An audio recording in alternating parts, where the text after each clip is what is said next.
Welcome back, Bears fans, to another episode of the Chicago Audible, and welcome to our Week 3 Monday Night Football postgame show.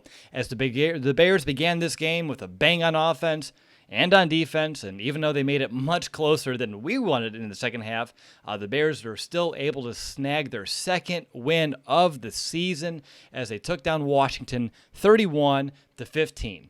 Now, of course, I'm your host, Will DeWitt, and to help me break down this primetime victory is our site writer, Nick Austin, who's making his podcast debut. Nick, I know that you're excited to make your debut on the podcast. You also had your interview with ESPN earlier today. How you feeling?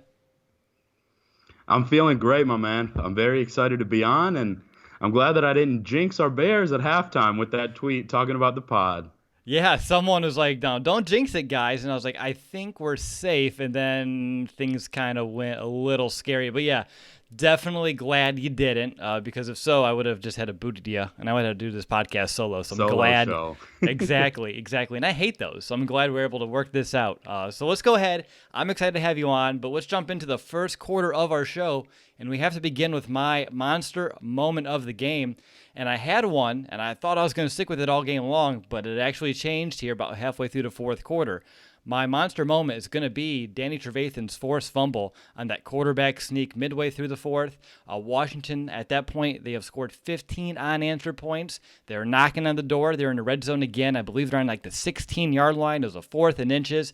It was a smart play by Danny Trevathan to go over the top, knock out that football. Eddie Jackson, Mr. Opportunity right there, is able to recover it, because for me, the reason why this is my monster moment is because it felt like if the Bears allow that fourth down, allow Washington into the end zone, it just felt like the Bears were going to find a way to shoot themselves in the foot and blow this victory. That play by Danny Trevathan may as well have saved the day. So for that reason, that's going to be my monster moment of the game. And over to Nick, which usually this is the Moriano Minute, but you didn't want it to be the Moriano Minute. This is going to be the Nick of Time. So what's going to be your Nick of Time? So very similar to you. It involves Trevathan. It's got to focus on the Bears linebacking core as a whole, especially Khalil Mack and Danny Trevathan, the two veterans. Mack, no surprise, got things going. He had 2 sacks, 2 forced fumbles. First time he's ever done that in a single game. And, of course, he helped alleviate pressure off some of the other guys. Like Akeem Hicks was able to provide 2 to 3 pressures early. Danny Trevathan, of course, got his sack. And then, as you mentioned, yeah, I think that completely saved the game, because the Bears are doing everything they could to do what they did last week and nearly blow a win. This felt like they had it under control. Redskins are a terribly unbalanced team. Bears are loaded on defense, but without that opportunity and those 5 takeaways, I think the Bears would be staring at 1-2 and in a big hole in the NFC North. So my focus is the Bears linebacking core, and specifically those 2 veterans.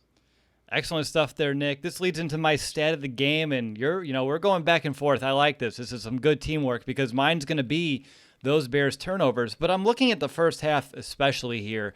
I said the game's going to be the 3 turnovers by the defense in the first half, but more importantly, the 21 points scored off of those, because obviously when you get turnovers or takeaways, if you don't find a way to capitalize, good things usually don't happen. But the Bears were able to capitalize on those opportunities. And of course, anytime you can score 21 points off of turnovers, I mean, that just puts yourself in a prime position to come away with that victory. So for me, the stat of the game, 3 turnovers by the defense in the first half and the 21 points scored off of those. All right, Nick, I want to go back to you in this new segment of the show that we're doing this season. It's called the Midway Mulligan, and it's a time of the game or a moment of the game that you wish you can take back for any reason whatsoever. So what's going to be your Midway Mulligan here after this Monday night win? So I think this would probably be the answer for a lot of people, and I would have to go with that Mitch Trubisky interception. I mean, Nagy made things very easy for him with some QB-friendly play calling, especially in the first 2.5 quarters. But with that throw, he kind of resorted back to that, early 2018, early this season type of play. It's not a throw that needs to be made. It's a terribly underthrown ball, and quite simply, the defense had to bail him out again tonight.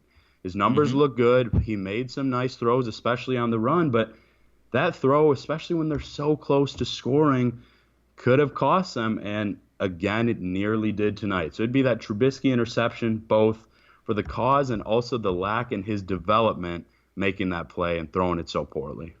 Yeah, I think, like you said, most people would agree with you with that assessment. I definitely am right there with you. But it's time to kind of figure out who's going to be our MVPs of this game, and I'll go ahead and begin. I'm going to go with Turbo, Taylor Gabriel, 6 catches, 75 yards with 3 touchdowns, all in that second quarter. He's the first Bear wide receiver ever with 3 receiving touchdowns in the first half of a game. Obviously, I don't know the stats here, but I'm curious if he's the first Bears wide receiver ever with 3 receiving touchdowns in a single quarter. But regardless of how you want to splice that up, Taylor Gabriel coming in clutch here. And of course, credit to Matt Nagy for the play calling down near the goal line, those 2 situations. But then the most impressive catch, that 36-yarder on a long third down. Mitch threw a dime, but it was up to Gabriel to hold on that football, the concentration, his awareness to get both feet in bounds. It was close, and obviously that thing they had to go to a review in order to even get that touchdown. But for me, my most viable Bear of the game is going to be Turbo. What about you, Nick? Which direction are you going to go for MVP? And as you said, that was incredibly close. A beautiful throw by Trubisky as well. Similar to my nick of time, I'm going to go with Danny Trevathan. He was second on the team in tackles with 8, 7 solo. He had the sack, a tackle for loss, and of course, the forced fumble that saved the game, in addition to, his always valuable leadership and just flying around the field. He could have been a little more perfect. He had an offsides penalty on him with encroachment. That's something the Bears could have cleaned up. But I really liked his play tonight, and Bears were able to rely on him for the most part as well. Awesome. Good stuff there. Now, before we enter the second quarter of our show, we do need to call a quick timeout to tell you a little bit about our show sponsor, SeatGeek. Do you ever feel like ticketing sites make getting to the event difficult on purpose? The real question is, how easy could it be if those ticketing sites actually cared? With millions of live event tickets and a price match guarantee, SeatGeek proves there is a better way. They built the fastest way to find tickets so you can stop searching for the perfect seat and start enjoying it. So why is SeatGeek better than the rest? That's a great question. To put it as simply as possible, SeatGeek is a better process. SeatGeek pulls together millions of tickets from all over the web. It rates each on a scale of 1 to 10, and finally, SeatGeek displays them on an interactive seat map. And of course, every purchase is fully guaranteed, so you can shop for tickets with confidence. All of us here at the Chicago Audible have the SeatGeek app on our phone, and is by far the easiest way that we've been able to shop for tickets throughout the years. Earlier today, I was looking at the Bears-Chiefs game, the game we're going to. Still plenty of amazing deals left if you're looking at joining us later on here in the season. And here's the kicker. SeatGeek will even give you $10 off your first purchase, and all you need to do is use our promo code. Download the SeatGeek app today and use promo code BEARS for $10 off your first purchase. That promo code again is BEARS, B-E-A-R-S, for $10 off your first purchase on SeatGeek. All right, welcome back. You're listening to Chicago Audible. I'm Russell DeWitt. I'm joined by my, co-host Nick, which if I said that, no one else would know the difference. But obviously, this is Nick number 2 on the show. And of course, this is our Bears-Washington postgame show here late on a Monday night, 26 minutes away from my Tuesday morning. But it's time to go ahead and kick off our second quarter of the show and talk about the Chicago Bears offense. And obviously, there's lots to talk about here today in terms of the offense. But, Nick, I'd like to go over to you first here. In terms of the Bears' offense, what was perhaps your biggest takeaway of the entire game?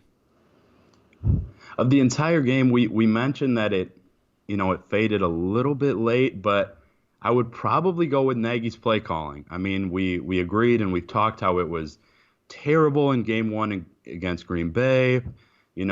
It wasn't as good as it should have been in Denver, but I think that was definite positive tonight. He made things easy for Trubisky, both with audibles at the line, RPOs, easy out action to players like Taylor Gabriel, Tariq Cohen, and then even just easy passing plays to get things going for Mitch Trubisky, especially on those first 2 touchdowns for Gabriel. One of them, Trubisky didn't even see Gabriel there. The play was a little too easy for him, but I think that was a big plus. And then finally utilizing Montgomery late to run the clock. I mean, they drafted him for a reason. We were all excited about that pick. I know Nick was hoping the Bears took him, and finally they rode him, as they should. He keeps things going. Good ball protection so far, and really kept the legs pumping and the time running down. So I was pretty impressed, at least for 80% of the game, with Nagy's play calling tonight, Will. Yeah, same here, especially in the first half on third down. The Bears were 6 of 8 on third down in that first half. The only two that they failed, one was a 3rd and 19. That was a drive that the Bears obviously just shot themselves in the foot for multiple reasons. And then afterwards, they also failed on a 3rd and 9. There's a sack to end that drive, but the rest of that was a 3rd and 2, a 3rd and 4, a 2 and 8, a 2, which shows you, A, you're keeping that offense in third and manageable. And then, of course, the last one of the half, 3rd and 17, Mitch was able to evade the pressure and a touchdown to Turbo along the right sideline. But overall, I thought Nagy did a good job, and he did a decent job at calling plays that really helped out Mitch in this game. Nick, do you want to take us into some of those? Like, how was Matt Nagy, in terms of his play calling, able to set up Mitch for some of that success that he had? Well, like you mentioned, very make things easy for him. So a couple of those third downs, I believe, were RPO. So it gave Mitch the chance to kind of scan the defense, get things going, attract some more attention to players like Montgomery and Tariq early on. And then also plays where he could roll out, use his legs a little bit. And especially on one of those to Taylor Gabriel on the left side, he showed that's one of the most impressive things he was able to do at UNC. Show that athleticism, his skill to be able to throw on the run. And finally, he wasn't perfect. I mentioned the turnover, but just simply plays that allow Mitch to showcase what he actually can do. So that was big. And, props to Trubisky. In the first half, he was 7 for 7 on third downs for 101 yards and a touchdown. And that was obviously when they were at their best. And that's going to be a huge thing, not only for his development, for this team, because a key to the Bears' total success is the pass rush. And when they're not able to get those breaks on the sidelines and the offense is having quick drives, that's going to kill them. So that was huge, both on Coach Nagy and Mitch's arms and legs as well. Yeah, absolutely. And on top of that, you talked about Mitch being able to throw on the run, and you talked about his ability on third down, which goes back to my original point, the 7 for 7. He also had 158.3, which is a perfect passer rating on third down in the first half. So that's something that hopefully he can build off of. But in the second half, I do want to kind of talk about that a little bit because, especially in the third quarter, the Bears offense did what they've been doing in the first 2 weeks, and that's having a hard time mounting any sort of serious drive in the second half of games, and their defense is tired. They're getting gassed. You're losing guys like an Akeem Hicks, and it's like, oh boy, like you're really getting tested here. And I believe there were 2 drives in that third quarter that the Bears had for less than 2 minutes, or about 2.5 minutes, which when you're doing that and you're putting that defense right back out there after they're giving up long drives, they're gassed, they're tired. I mean, I talked about this in length in the postgame show last week, but what do you believe some of those issues are? For me, it comes back to some of the play calling, because I believe like one of the first drives of the second half, it was like a play to Patterson in the backfield, another run to Cohen, and then you try to pass on third and long. And that's not working. That's a game, like when you're already up by as much as you were, that's when I wanted to see David Montgomery get interjected into this offense just a little bit sooner. Now, if there's only 4 minutes left in the game, the Bears did a great job of, leaning on him, but I thought that could have happened a little bit sooner in this one. And I believe Montgomery only had 3 carries in the first half alone, which is still, even though Mitch was in a rhythm, you still want to see him get a few more touches than that. So what's your take on the Bears' inability to find a lot of success in the second half? Well, I think a huge part of it is kind of the lack of balance. I mean, like you said, Trubisky was on in the first half, but I believe he threw 22 or 23 passes. That's a lot for somebody that's still a young quarterback that is supposed to have this running back that they can lean on. So then if okay, we'll try a run on first down, that doesn't work, incompletion on second, then you're looking at third and long, which is kind of what you just mentioned that I believe led to that missed field goal that we talked about. Another drive, it was hindered by the interception. So I think a huge part of it is the play calling, which wasn't quite as good in the second half, and also just the lack of execution. I mean, I think that the Bears missed Bobby Massey tonight. I think that they had a couple awful penalties, holding, false start, what have you. I mean, it certainly wasn't a perfect game. And then just the fact that Mitch isn't quite able to do it all on his own, as you can see guys like Rodgers and Mahomes doing. I mean, he needs Nagy in his ear at the line. He needs those pretty simple route patterns. And I think they could have used a couple more screen opportunities for Montgomery as well. Handoffs are obvious, but you got to get your playmakers the ball. They did that with Tariq tonight. I think they need to do it with Montgomery more. and that showed in the fourth quarter. Yeah, really good points there, Nick. And on top of that, going back to Mitch in his first half, the 20 completions that he had were a career high. So, kudos for him for that. But like you said, there are some other issues in terms of play calling. Like I believe you said it about 10 minutes ago, right? 80% of the play calling you're pretty, satisfied with, but there's still that 20% where you hope that Coach Nagy can kind of look at it and figure out what he would do differently next time. And I think he did a good job today, especially mitigating the damage from a Bobby Massey being out. He missed the game due to vertigo of all things today, which never knew he dealt with that. But hopefully that's a one-time thing this week and he can move on forward better. But obviously, you and I were having a chat before this game started. Bobby Massey not playing was a shock to everyone if you're paying attention to this team. Did you think that the impact overall was pretty limited? I thought so. I thought that would have been a much bigger impact in this game. I thought early on, Cornelius Lucas, who took over, was a little rusty, but after a while, he kind of got his game feet under him, and the Bears did a good job of some play calling to kind of make sure that Lucas didn't ruin all of our hopes tonight. I was just going to say, I think that was a big help after, he got settled in. I think some of the quick play calls, that's good for Trubisky and for the line tonight.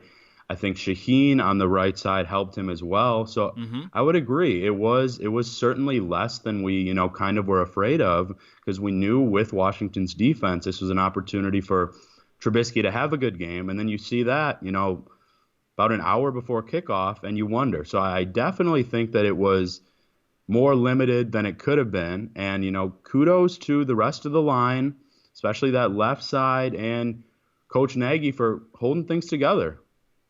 Now, real quick segue. I see that Nicholas Moriano has entered our live chat here on YouTube. I'm sure he's either just got home or still on the train. I don't know. I don't keep up with him in terms of those regards. But he did text me, and he's like, you better tell everyone that my bold prediction came true. He did have a bold prediction that Clinton Dix would have 2 interceptions, and I believe he said one of them is going to be a pick six. If I took it one step too far, Nick, you can correct me in the chat, but I'm giving you more props, so maybe you could just be quiet on it. But just want to say it now before I forget, and I get reprimanded after this show. But getting back to the Bears' offense, we've been talking about Mitch a lot, which is, understandable. I think that's still one of the biggest topics right now in Chicago in terms of this offense.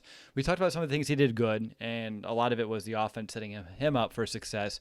But I do want to know, Nick, if you want to be critical, what are some things that you wanted to still see Mitch improve on? Because I'm looking at that first half, and 20 of 23, but all those were just a few of those incompletions were throws that he could have had, and they're just missed opportunities. He's missing some of those easy throws. There's one to Anthony Miller along the left sideline. There's just a couple in my mind. But what do you still want to see Mitch kind of work on, clean up after this game? Exactly. That was one of the throws that I was going to mention. That Anthony Miller. I mean, one good thing with Nagy's play calling is obviously it makes it easier for Trubisky, but on missed throws, it makes him a little more obvious, because you see that these receivers are so wide open, and either he's just, so young and not used to it, or he gets too excited, which a lot of quarterbacks do, and he simply overthrows them. There was the one to Miller. I think there was another one to Gabriel. I mean, he could have had only one incompletion in the first half, and just some of his decision making when he just tries to, force things and it's not quite as crisp as it should be. I think that's a huge thing that he needs to work on, because you can't count on the defense to get 5 takeaways every game. No, you simply can't. So I think that it's his accuracy, his decision making, and even to trust his legs sometimes, because we've seen, what he can do with that, and that's better than taking a sack, doing things like that, or just a simple throwaway. So overall, I'd probably give him about a B+, but yeah, I think there are certainly things that he can work on as well. I'm still looking at those throwing mechanics too. There's an overthrow that he had on to the right side, and it was just completely flat-footed, and which reminds me a lot of a Rex Grossman. Just trusting all that arm strength and to force it in there, and the ball just sailed on him. So he needs to continue. He had a pocket too. He could have stepped up and made that throw. And so for me, just making sure that he's consistently using his mechanics, utilizing his footwork. Those are things that he still needs to do, because when you're sitting there flat-footed, you're just not going to have, the best kind of angle on that football, which kind of showed, and which is the reason why he was able to miss that ball. I do want to kind of talk about some of the receivers today because obviously Allen Robinson, 6 catches, 60 yards today. Not his biggest game, but he did have some crucial catches, especially on third down today. What did you see out of Allen Robinson? Because I was seeing some elements of his game that I've been waiting for, because it seems like in Chicago they've been utilizing him a lot along the sidelines, and today they brought him into the middle of the field where he's able to make a lot of his damage, and I hope they see this and continue to do it, because Allen Robinson running slants, running dig routes, these are the things that can really make some easy throws for Trubisky. What do you believe, Nick? Exactly, and it's been so good to see. He still needs to get that touchdown, but exactly being toward the middle of the field, he demonstrated more of his route running ability, which he did in Jacksonville. And that kind of puts him toward, not quite the top of the league, but some of those better receivers. He's got the size, he's got great hands. And when he's able to hit those routes, both inside and outside, help a guy like Trubisky on those quick slants, that's huge. I wrote that down. Also the slant to Miller. So things like that help Trubisky. And yeah, I think when Robinson's able to showcase that, he can catch and be that security blanket for things when Trubisky doesn't have all day and just needs to pick up, 4 or 5 yards on third down, that's huge. And I think we're finally seeing what Chicago hoped for in Allen Robinson as that number one receiver. And things will come. There are a lot of guys that are talented and, deserve to get the ball. It was great to see that performance from Turbo and even some more production from Anthony Miller and Trey Burton tonight. But once Robinson can become that red zone target as well, watch out, because that's what the Bears offense was hoping for coming into 2019. Now, we already talked about Taylor Gabriel on the top of the show. I did want to kind of go down here. Trey Burton today, he caught all 4 of his targets for 20 yards. Obviously, that's not an overly impressive stat line for a tight end, but I believe that he looked more comfortable, more fluid. He looks healthy out there. It's becoming the Trey Burton that we were accustomed to in the first half of last season. What did you see out of Trey Burton that gives you confidence moving forward that his role in this offense is going to continue to evolve and grow more along the lines that we saw, in 2018? Exactly. Quite simply, he looks more like himself and not a guy that's just returning to the field and getting used to the reps and the rotation at tight end. He was able to gain a little separation, albeit not, extremely long routes and a lot of yards. And he's also just, down the middle, able to get those balls from Trubisky. And that's huge. If you're able to have production in the backfield, inside and outside, with Nagy's play calling ability, that just simply opens things up for the offense. Now, I do have not really hot take. I'll call it a lukewarm take here, but Mike Davis, I think he had 1 carry today, and I believe that was his only offensive snap. He is someone that ever since week 1, his role has gotten diminished and, taken away from, which I think we all want to see more David Montgomery, so I'm not going to complain here, but are you surprised by Mike Davis's lack of a role today? I am a little bit. I really liked that signing, and I think that all 3 or all 4 backs, if you include, CP in that rotation, are able to add different things. So I would have liked, maybe a Davis carry on 1st and 10, or an addition and 3rd and long when you have multiple backs out there, because I like what he can do. He's not anything Pro Bowl level, but he can do a lot of things well, both in pass pro and as a catcher out of the backfield. So I was a little surprised, especially because exactly that one play, of course he's getting the ball. So to add him to the rotation and just be able to do more things with the backfield, I think would be a great thing. Now, sticking with the backfield, I'm looking at Tariq Cohen here, and it's yet another week where the Bears are having a hard time getting him going. And in general, he's only had, let me look here at the stats, he had 26 yards through the air, -2 on the ground to 24 on the day. So Tariq Cohen's still having a hard time get going, especially as a runner. 4 carries for -2 yards. Do you see anything that they're doing wrong there? Is it just not executing? Are the play calls a miss? Obviously we're expecting more out of Tariq Cohen than 24 yards on the whole entire night. I think part of it is play calling, because a couple of those were inside runs, and with a guy his size, and if the run protection's not perfect or there aren't big holes, you're not likely going to gain a lot of traction there. So I think a couple could have been more misdirection or to the outside. And also it doesn't help when, he gets it and he's about at the line of scrimmage and then he runs 3 yards, in the backfield and then is able to be chased by some speed on the defense. So I think it's a combination of things. Obviously, he's electric when he has the ball. And, kind of as I keep alluding to it, it's not going to happen overnight. I think that the offense is progressing, which is big to see.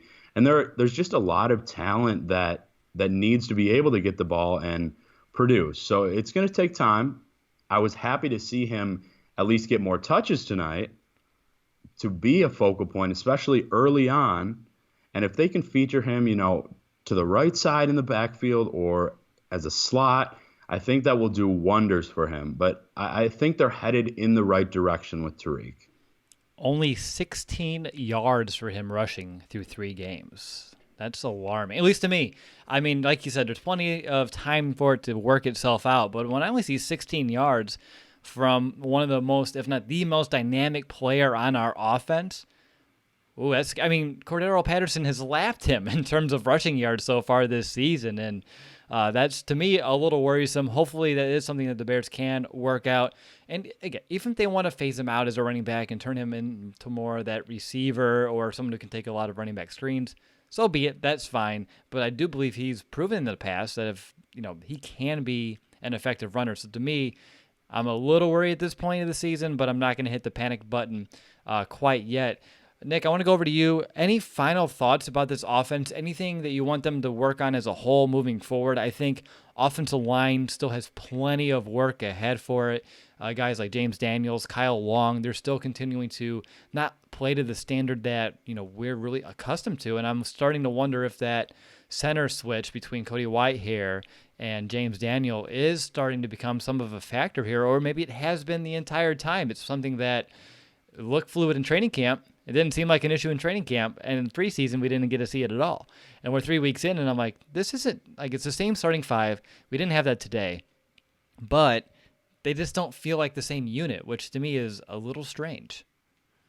Well, I'd like to hit on a couple things there. I guess first, you mentioned Tariq's rushing yards.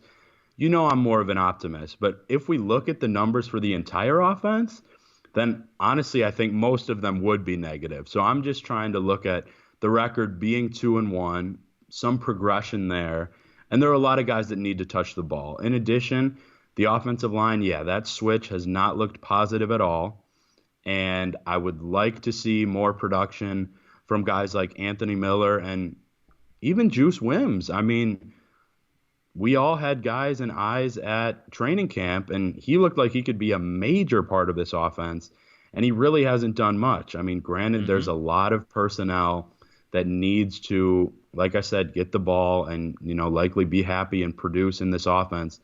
But basically, I think it's simply to clean things up because the penalties will add up and hurt this team, especially against more quality opponents. I mean, this offense isn't anything special, whereas, you can just deal with the penalties and, have a guy like Mahomes create a big play or something like that. So I think it's a lot of cleaning up and simply working on that execution, especially on the interior of the line and some wide receivers as well. I mean, just getting more guys the ball, and that's something that Mitch will need to work on too. Yeah, good call. And the offensive line, like I said earlier in the show, they were shaky to kind of start this game, but then they settled in. 2 of the 3 sacks they gave up were in the first 2 series of this game, and then they kind of settled down. So for me, they just need to continue to build off of that, and I'm glad to see they settled down because if they didn't, I don't know if you see this game going the way you did because it was scary early on in this game. Trubisky dropping back, pressure in his face instantly. I thought we were going to be in for a very long night on offense. It wasn't a quick night by any means. There's still some things to work on, but overall, definitely something that we can build off of for sure. All right, that's going to do it for our discussion on the Bears' offense from this game. And before we go ahead and jump into the third quarter of the show and take a look at the Bears' defense, just a reminder that at the end of the show, Nick and I will take a couple of questions here from the live chat. Hold on to those until we get to the fourth quarter because I'm not going to be able to see them in the flooded comments here. But this way you can kind of, work on some of your questions by the time we get there. But let's go ahead, jump in, third quarter of the show, and break down that Bears defense today. That, again, the storyline is going to be the 5 turnovers on defense. I think I tweeted it, like, tonight we feast, and they definitely did. So, Nick, going over to you, in terms of these turnovers, what kind of stood out to you, and do you like the aggressive mentality kind of coming back? Because it seemed like, we couldn't really get there in week 1. Last week, the big one was Kyle Fuller's interception, and now the Bears are returning to that aggressive mentality, getting these turnovers, and maybe all we needed was that big interception last week from Fuller to kind of break the seal a little bit. So what's your take on all these turnovers?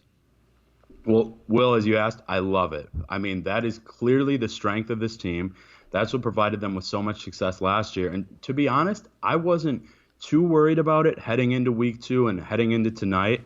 I think that part of it was, Pagano's play calling, adding some more blitzes with the talented pass rushers that they have, and quite simply capitalizing on mistakes from a guy like Case Keenum. I mean, that first interception, the pick six, that was 3 to 4 yards away from the intended target. When you have ball hawks and talent like Clinton Dix and Eddie Jackson, that's no surprise.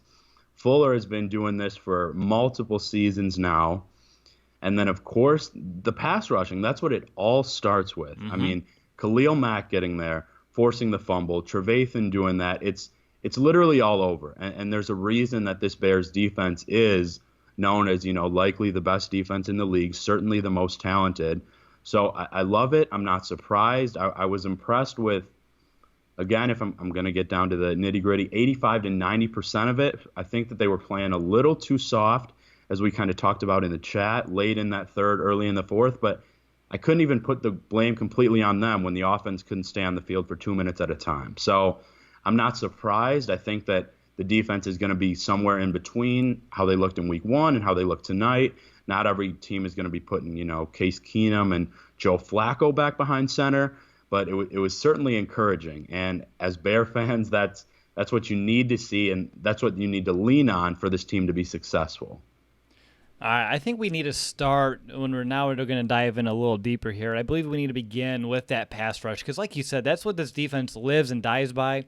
And for the most part tonight, they did a really good job of just wreaking havoc in the pocket for Case Keenum, especially in the first half of this game.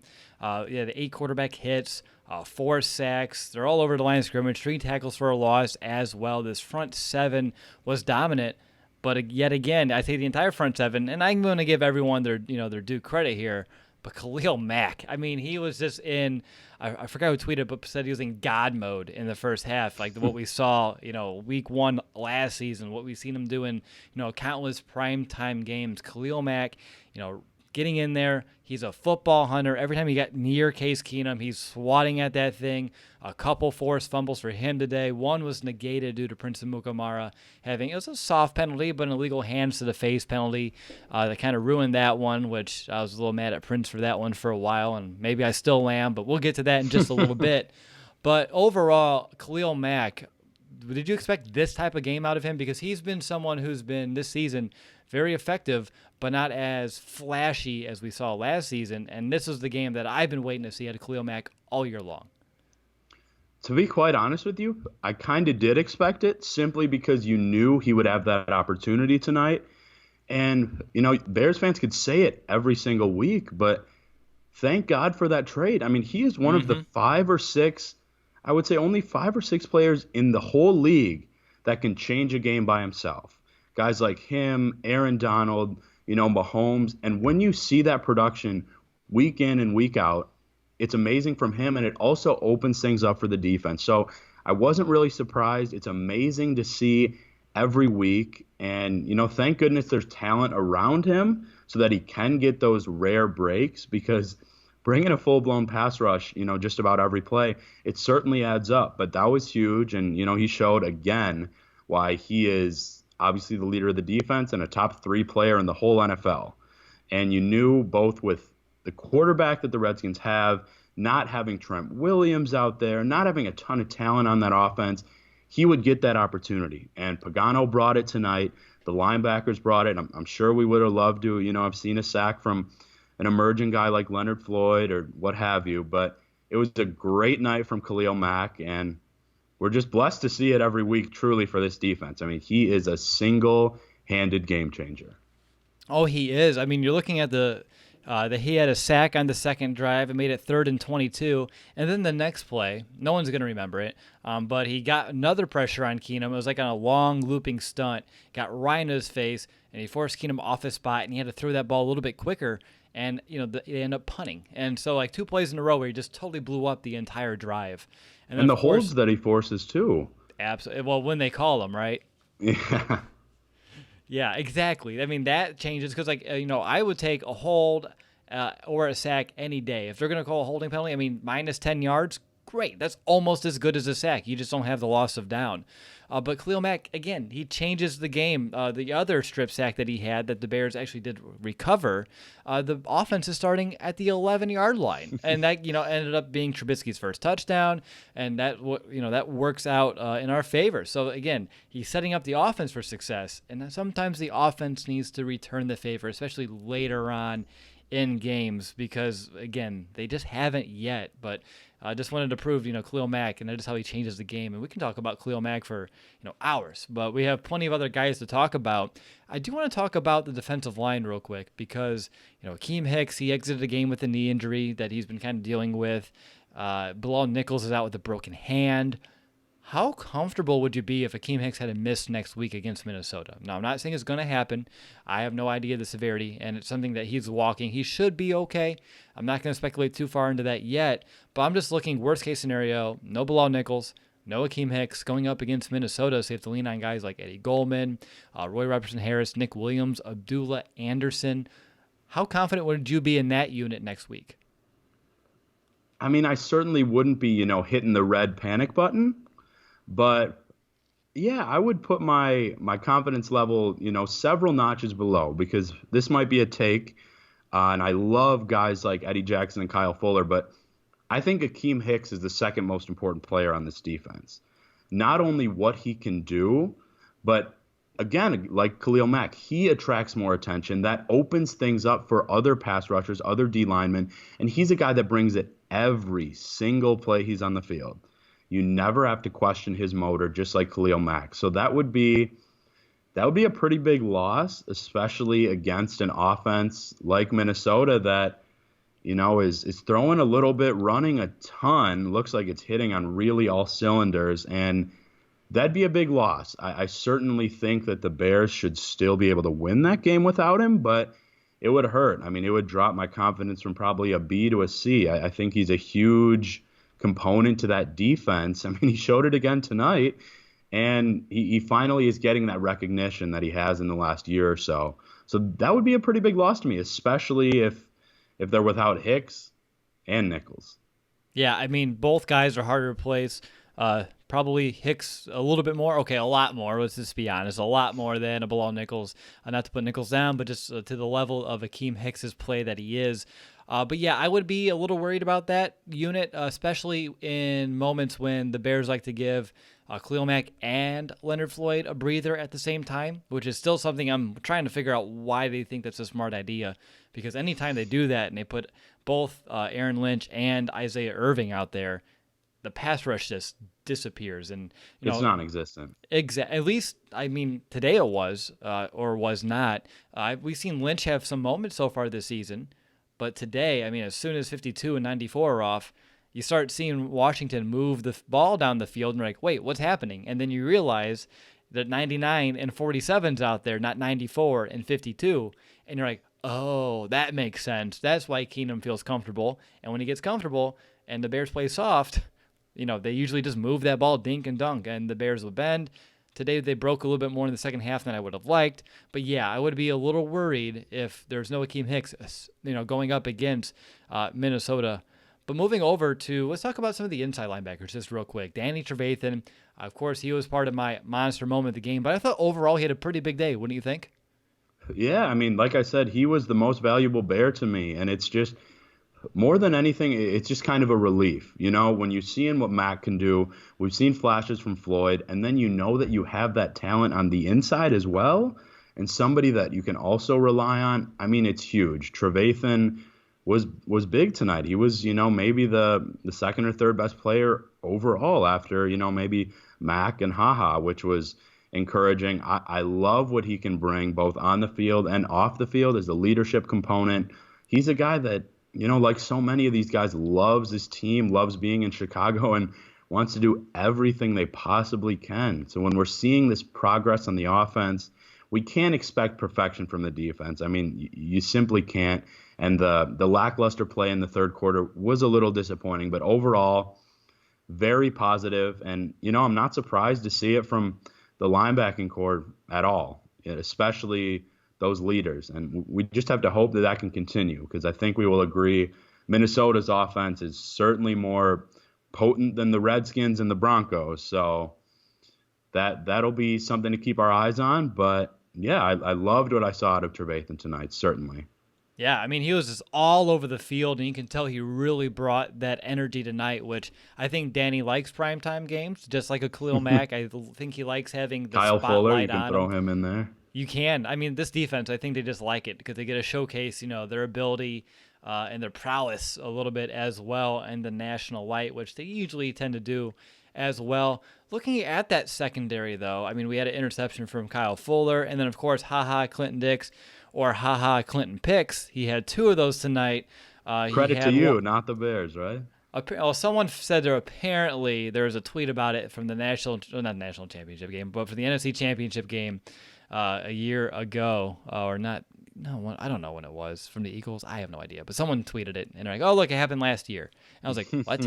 I was like, "Fine, I don't care." And I'm not going to talk about this on the show, but we'll talk about this afterwards. But for me, when I'm looking at Clinton Dix, obviously his pick six was more of him being in that right spot in the overthrow. But Nick, I want to know if we're on the same page here. That very first series when we got that pick six, did you feel a turnover coming? Because every time that Keenum was throwing that ball, it just felt like it was getting popped out. It was just so close, and then finally it's that overthrow, and we were able to capitalize. But I felt like in my gut that there's going to be some sort of turnover. I didn't know it was going to be points, but I just felt like the Bears were just, very close of coming away with it a few times, and then finally they were able to kind of come away.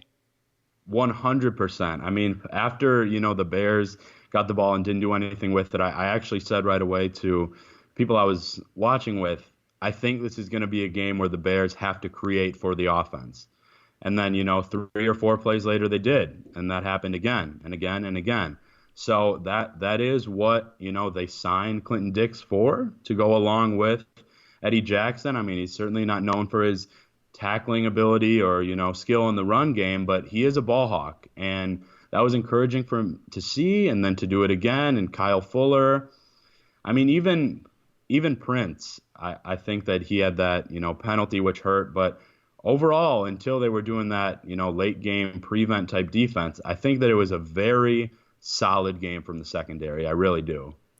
The only other thing on Prince, he did have the 2 penalties. One did take away the fumble, like I mentioned. Then Washington's second touchdown is that rub play onto the top of our screen. And I don't know if that was a miscommunication, but it just seemed like he accepted the fate of that touchdown and just kind of stopped. And I was like, wait, what? Like, I don't know if they're supposed to switch. Maybe that was the case. Roquan did come in a little late to get over to that side when they had some trips over there. But that's something I want to look back at before I put, full blame. But at the moment, as of right now, I was wondering, like, what the heck happened and why weren't you trying to cover that receiver? So we'll see how that comes out. But that was another play that I did jot down for Prince.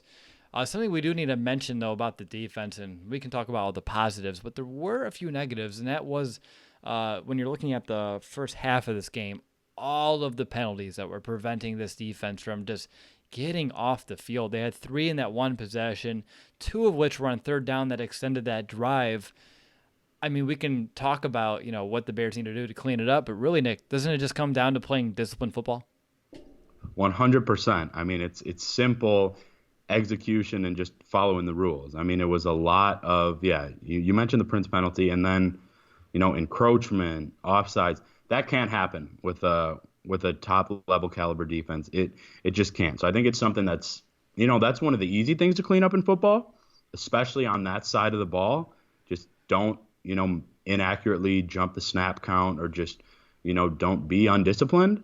And that's something I'm sure they'll harp on, because Washington they're just not a good football team, and the Bears could have won by even more. But I think that if there was a problem that you have to look at, I think that's an easy one to clean up. And overall, I think we'd both be pretty encouraged by the defensive effort tonight for sure. I like that, Boog on Monday Night Football, the announcer, at one point he's like, the Bears' defense is great, and this, they're really good, and they can do a lot of these awesome things, but then they jumped the snap, and they're offsides, and I got mad about it, and I was like, that's when you know you're nitpicking. Like, they're being aggressive, and they're trying to jump this snap, and they get called for it a couple of times, and that's what you want to harp on. Okay, fine. I mean, that's the least of our problems, because to me, in a game like today in which there was an extended lead and they're still trying to be aggressive with that pass rush, if they're trying to jump the snap and once or twice it doesn't work in our favor, I'll eat the 10 yards. But in general, I do agree with you. Like the penalties on like the DBs, Prince in particular, those need to be cleaned up. Like you can't put your hand on the guy's face mask. You just can't do it. They're going to see it every time. They're going to call it. But the other ones, when they're just trying to jump the snap, yeah, I'm not too worried about those. I'm pretty excited by it. Like what Khalil Mack tried. Oops. Like I almost like tweeted like that bum, but like yeah, sarcastically. I was like, no, it's fine. He can do that. Any final thoughts on this defense? Anything that you hope they can build off of? Obviously, to me, the easy answer is turnovers. Hopefully, they can continue. I mean, I wish I can say hopefully they can continue to get 5 every game. We know that's not realistic, but hopefully this is the beginning of multiple turnover games. Consistently like we saw last season. That, and I still want to see more of a more consistent pass rush in the second half of games. 2 weeks in a row where it came early and it disappeared. And I don't want it to disappear. I don't want teams to fight their way back into some of these games. I hope that if we have a 5-point lead heading into the locker room at halftime. 28. 20. I thought it was 28. Oh, 20. Yep. 28-3 right before. Yep. All right. So math, 25. So for me, I thought that would be a safe lead. And then it didn't feel like it for the most part of that second half. And again, there's a lot of issues there on both sides of the ball. But overall, I still want to see that pass rush hit home in the second half of these games, which still can come back to the offensive, getting this defense some time to breathe, like I think you mentioned earlier in the show as well, Nick. But going back to you, any final thoughts on this defense from this game? I think, obviously you can't expect, 3, 4, 5 takeaways every game. So I think the biggest thing to me would be the pass rush. I mean, that's kind of what creates all of it. Sacks are great, the holding penalties that are possible, forced fumbles. And when there's more of a pass rush, it's more likely to create an interception as well. And that kind of leads everything. So hopefully we can see more production out of guys like Leonard Floyd, the continued, success and domination from Khalil Mack. But definitely the pass rush, because that kind of leads everything. And then, if you want to get nitpicky with big leads, maybe not give so much, yardage off the receivers, because that does add up. And against a better offense and a better team, that will come back to hurt you. But overall, definitely a good performance. All right, let's jump into the fourth quarter of the show. And this is now time if you want to start throwing in some questions in the chat. I encourage you to do so. But before we answer those, we do need to talk a little bit about some special teams today. A few observations. One, Eddie Pinheiro, obviously he still battled it out with that knee injury. We've been keeping tabs on that over the weekend. I don't think this came out before our preview show, so it's something that we've been internally keeping tabs on. But, he has a pinched nerve in his knee. I believe that's what it is. And obviously that had a little bit of an impact. He missed 1 field goal today, but still 1 of 2. He was able to hit all those extra points, but he's out there and he is, he has some heart to him because he's having to walk to his spot. He's, doing a light limping jog, and he's still out there, drilling these kicks. And reporters are tweeting that during these breaks, he's out there still practicing field goals in the net. So he's still not taking it easy by any means. He's still going through his typical game process besides a bum knee, which to me is still a damn shame that this has to happen right now in our season with him. But it seems like he's a fighter. He's going to get through this, and I think he's going to be better for it. So what's your take on Eddie Pinheiro today, Nick? Because at one hand, I am very proud of, the courage that he had to use today to be out there. He didn't have kickoff duties. But on the other hand, with the Bears, with the lead that they had, I don't know if you have him out there kicking field goals. That seems like you're putting him in a spot to expose him to, any greater injury. What's your take? Because it can go either way here. Well, you know what he is, Will? I mean, you mentioned Hart. he's the anti-Cody Parkey. Ooh, I yeah. mean, Parkey, he wouldn't go to Soldier Field. He wouldn't practice the kicks. It was just a job for him. Pinheiro has fought so hard to get to where he is, and he clearly actually really cares and wants to help and succeed for this team. So I want to say that right away. And I think, yeah, if it was closer, I mean, maybe you trot him out there and see if he can hit one, give you the lead. I don't think he needed to be out there tonight. I'm hoping that he didn't aggravate it at all, but it was certainly encouraging to see him hit the extra points and then that second field goal attempt. So I think he just needs to take it easy. I mean, he's obviously trying to rehab and, get back, get healthy as soon as he can. It really does kind of stink that it happened right after he had this hero moment a week ago, Mm-hmm. and everybody knows who he is. But if he can deal with this, he's dealt with many bigger things in his life. Get back quickly. Hopefully the team can continue to build leads like this. Then I think they'll be just fine. Yeah, I saw a question. One of the questions from the chat was asking if we would have had him out there or not. And like I said, it can go either way. And I'm going to say I would have had him out there if I were the coaches as well, only if, and I'm assuming this was the case, that they asked him, like, you want to go out there? Can you do this? Are you fine with it? And he says, yes, coach, put me in. If that's the case, fine, put him out there. But if he's like, I don't know, maybe the knee's going to fall off, and you say, nope, you're going out there anyway, that's a mistake. But if there was open communication between, Coach Tabor, Eddie, Coach Nagy about all these decisions, and this, Eddie said, yeah, I can handle it. Don't worry about me. Fine. I have no problems with it. I understand that maybe it does expose him to further injury. Maybe it doesn't. I mean, I'm not a doctor. I don't have a medical degree. I'm just a guy running a podcast talking about the Chicago Bears. So for me, it's whatever they came up with this decision, and I don't think it was a one person making this decision. And I'll bet you any amount of money, Eddie said, I'm fine, I'm good enough to at least, do these kicks, and they had to have asked him. So to me, I'm okay with it. But any other special teams observations outside of Eddie? I'm glad that we only saw O'Donnell 3 times tonight. Obviously, the least amount of appearances for him is better for us in our offense. So 3 punts from him today. In terms of kick returns, Cordero Patterson averaged 26. We had 1 punt return from Tariq, and it was like 3 yards, so nothing to write home about. Any observations? Do you miss Sherrick McManus as much as I do on some of these coverage units? Well, on Pinheiro, I think that you're right. I totally agree, and I'm sure that he did give them the go ahead. I mean, this is coming from a guy that was on the sidelines last week, praying that he got the shot to hit the game winner last week. So I'm sure that he wanted to give it a go if he could. So I agree with you there. And I would say, yeah, the returns, although I think a touchback is solid when you can take one. I think that Cordero Patterson looked good back there, and it's always good when you don't need to see O'Donnell too much. I mean, as much as we love him, it's successful for the team when he's not out there as much, and would have seen him even less if Pinheiro could have been doing the kickoff. So I think it was, yeah, I'd probably give special teams a B or B plus tonight. I think all 3 phases were not perfect. You can fix things on all of them, but pretty solid. Obviously enough to win tonight. Yeah, and one last thing. We talked about special teams, or we are talking about special teams, and I talked about Pat O'Donnell not being in there in terms of punting a lot, but a shout out to him for handling kickoff duties and doing them very well. I did not really anticipate that. Like I saw Patrick Finley tweeting, "Oh, and we're gonna have O'Donnell doing kickoffs." I'm like, "Oh, that may not be good," but it was like a non-issue. So that's good to know that you could have that in our back pocket as a worst case scenario, that he does have that ability as well. So shout out to Mega Punt for being Mega Kickoff. I guess there was a touchback or two from him as well. Let's get into some fan questions. I was very excited to get a few of these, a lot of them about Mitch, but one that I saw is about the offensive line. It comes from Urbanetti on YouTube, and he wants to know, can this offensive line play, take this team to an NFC Championship game?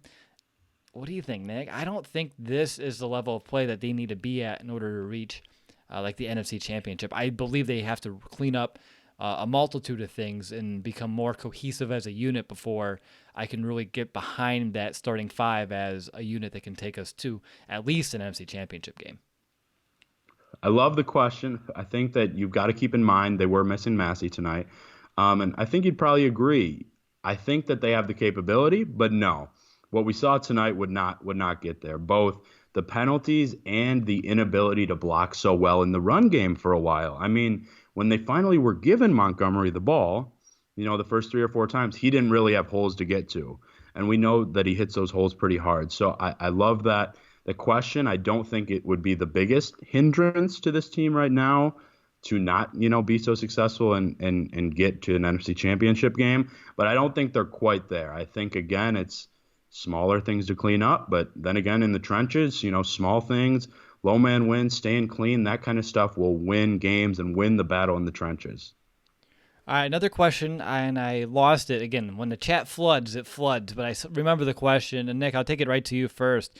Do you believe that the inexperience that Mitch has, whether it be college or lack of preseason this year, is the contributor or one of the factors behind some of his early struggles this season? Or do you believe that that's something that doesn't weigh too much into the whole early season struggles? Because I see it both ways. To me, I think it's more the preseason than really his lack of college experience. I think now in year 3, you're really hoping that that lack of college experience isn't coming back now, right?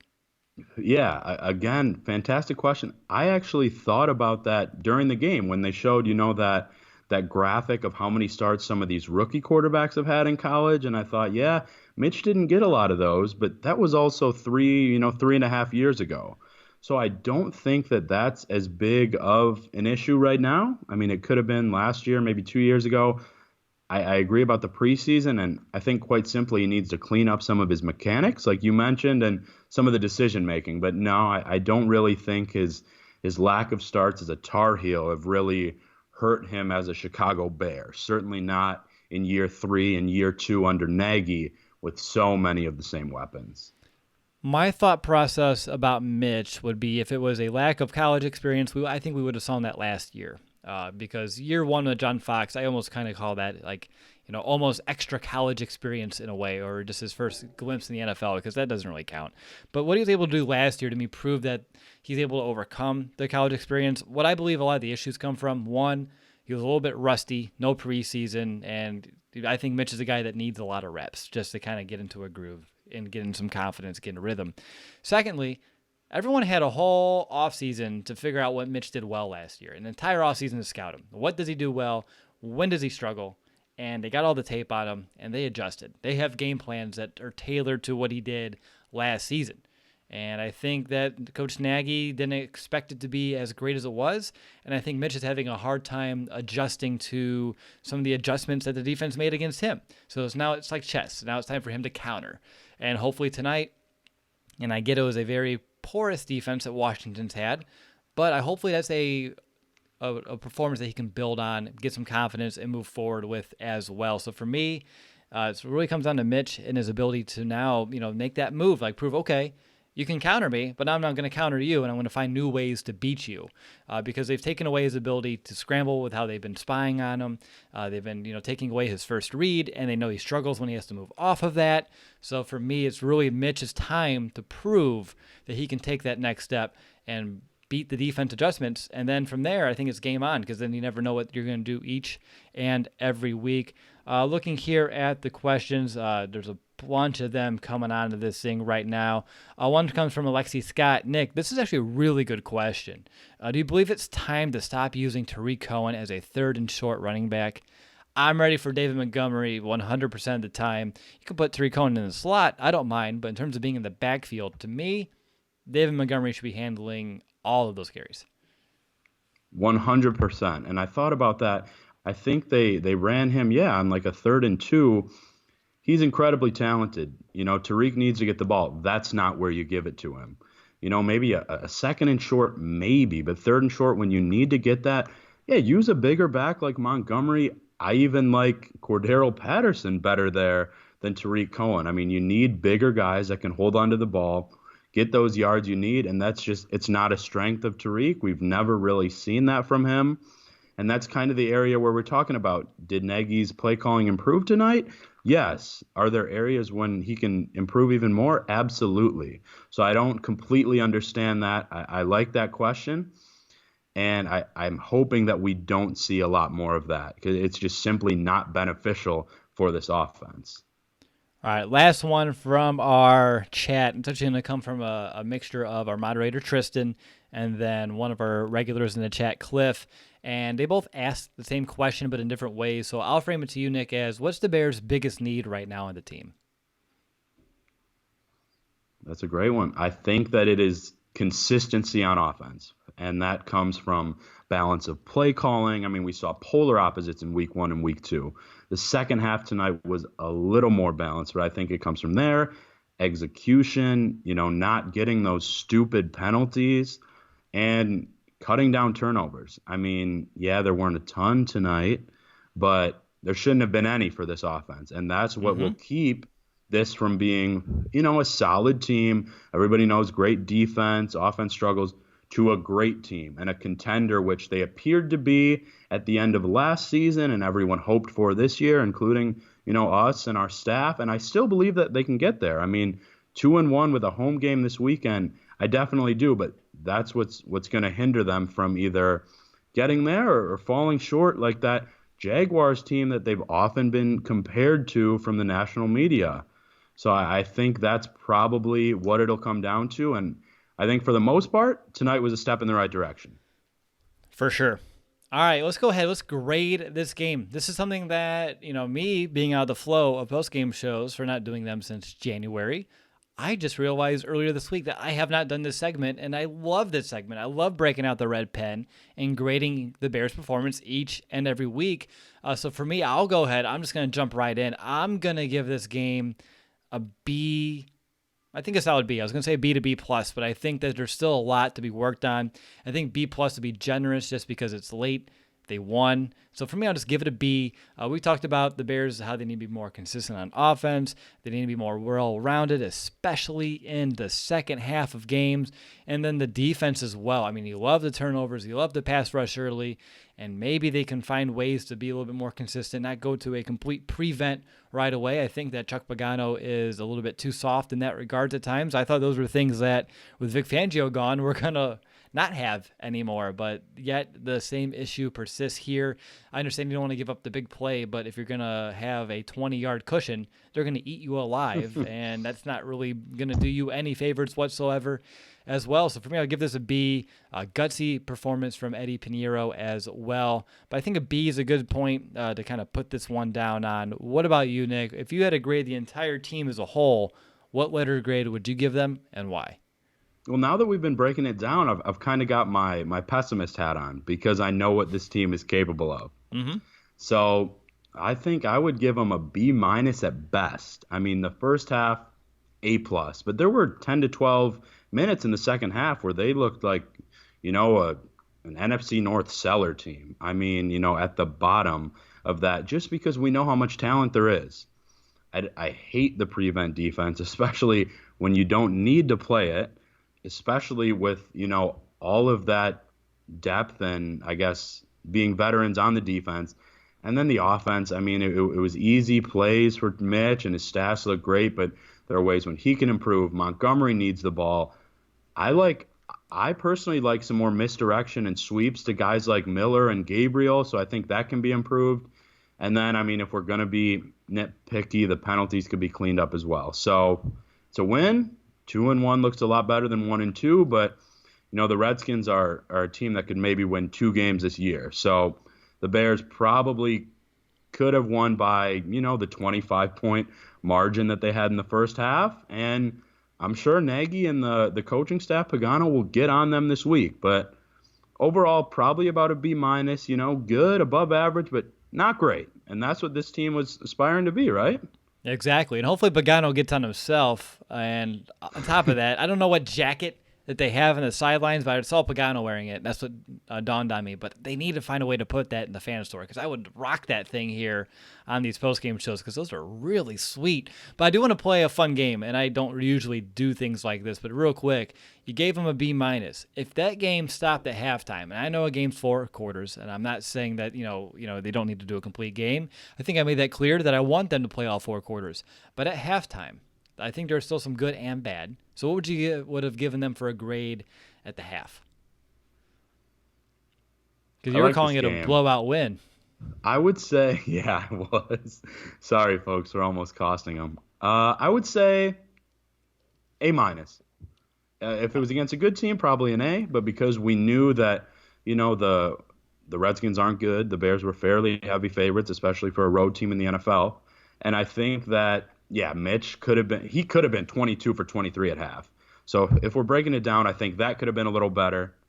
The penalties, and then, quite frankly, the Redskins shouldn't have had a point in the first two quarters. So probably an A minus. Still awesome, but a couple areas to improve. Absolutely agreed. All right, it's time to enter our 2-minute warning. This is where we wrap up our thoughts on this game and put them into a season, perspective as we look forward to next week against Minnesota, a big NFC North game coming up, a division that's looking really strong here in the first 3 weeks of the season. So, Nick, over to you. Your first ever 2-minute warning. Take it away. Big time. I think that yeah, the Bears have to clean those things up that we mentioned. I mean, we knew that the Bears, Packers, and Vikings would all be competing, but the Lions look a little bit better too, especially on the defensive end. So I think that we saw a lot of good things, especially behind center. Certainly encouraging from Mitch. I think that he needs to elevate that status a little more. I loved what you said about countering earlier.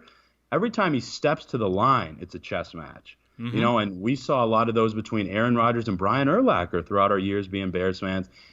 He might never get there, but being able to change things at the line and adjust to what he and the offense needs, I think that's something they can hit on. I think relying on that run game and just cutting down those stupid penalties. I mean, that's not going to fly in this division, especially what we foresee being a lot of close games. I mean, as badly as the Bears looked in week 1, that was a close, winnable game.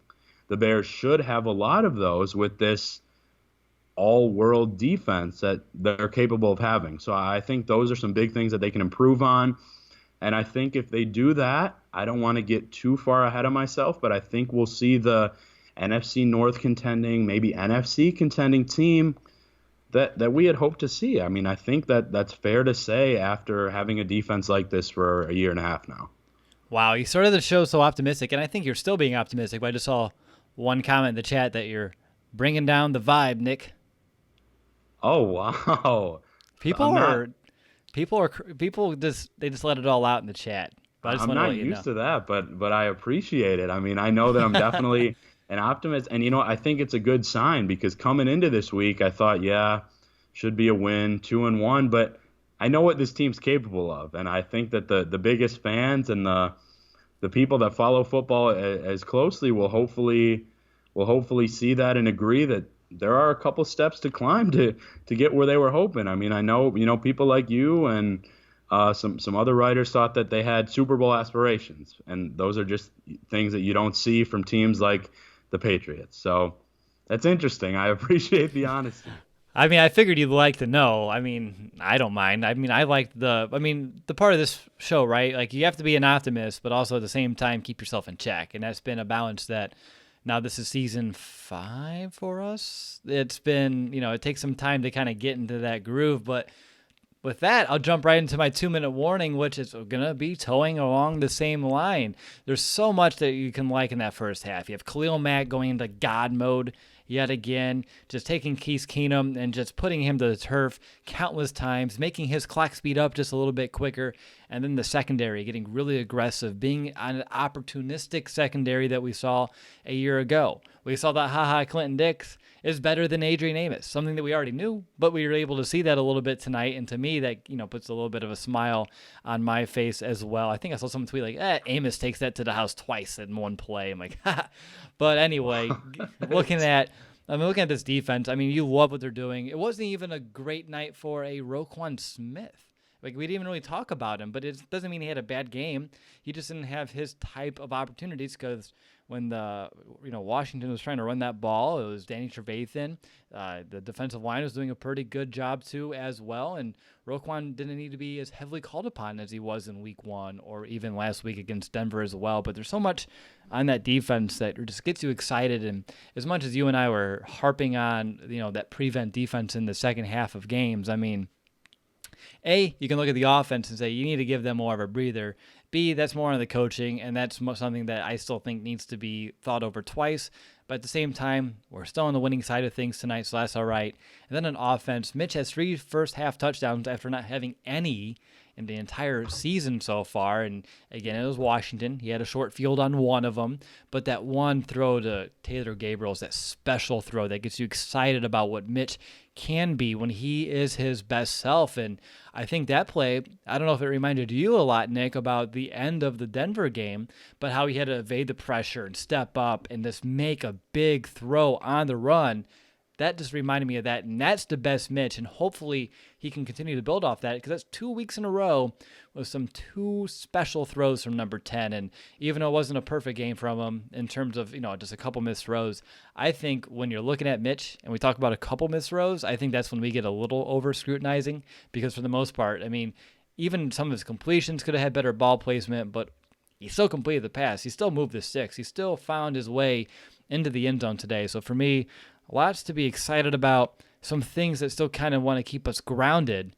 But overall, this is the best I felt after a Bears game this season. I don't know if that's saying a lot or not. Well, it's only week 3, so plenty of time to figure that one out. But for me, I'm very excited for what's to come. But we have a short week. We have a divisional opponent coming into Soldier Field. The NFC North is pretty tough, and we'll see how that goes. But I'm excited to break it all down this week to preview that for you all. But that's going to do it for this episode of the Chicago Audible. Nick, real quick, before we end this show, thoughts on your debut?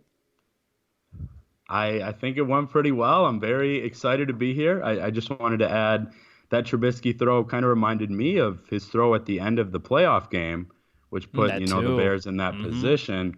That's where it had me. And, hey, Will, Nick, everybody knows I'm an optimist at heart. So if I can bring that out even more, that'd be great. But I love this podcast. I'm very honored to have been on, and I hope you all enjoyed. Now, what was more exciting, this or your big interview at ESPN today? More exciting? Probably. You better, they're watching. You better say ESPN. I want you to get that job. It was a tie. I was very excited for fair. Both. But, one was a bit more nerve-wracking than the other. So it was an awesome day, and I'm very happy and blessed to have been on. So thank you. You know what, though? After your tweet, the Bears were going to challenge you on which one is going to be more nerve-wracking. After a while, it felt like. Thanks, Danny Trevathan. Some scary tweets and threats may be coming my way. But, hey, they got the W, and 2-1 is pretty good after 3 weeks. You know what? I think you said it best, right? 2-1 looks so much different, feels so much different than 1-2. 1-2, you're focusing on everything negative. What went wrong? Why is this team not winning? To, 2-1, it may not be pretty, but we're still finding ways to win. And that is, to me, Chicago Bears football at its best. It doesn't really ever get pretty wins or stress-free wins. That's not the Chicago Bears way. And I think most people listening couldn't understand that feeling of every game they want to make it stressful or find ways to make you want to rip your hair out. I'm sure that the gray hairs that are starting to sprout up on my head are probably due to them, maybe due to my son, maybe due to just life in general. Who knows? But all right, let's kind of wrap this up. It is 12:40 a.m. for me, and I have to get up early for work. Lucky guy. All right, I want to thank everyone for tuning into this show. Again, whether you watch the show here on YouTube, Facebook Live, Periscope, or if you're amongst the thousands of global listeners of the podcast, we really do appreciate each and every one of you. We'll be back next time. I actually have the interview to meet the Vikings tomorrow afternoon. So, quick turnaround here for me on this short week as well. So we'll go ahead, and Sam Ekstrom's going to be our guest. So look for that interview to drop maybe Wednesday morning, Tuesday night. We'll see how I feel about it. But regardless of when that drops, I'll talk to you next time. And until then, bear down, Chicago.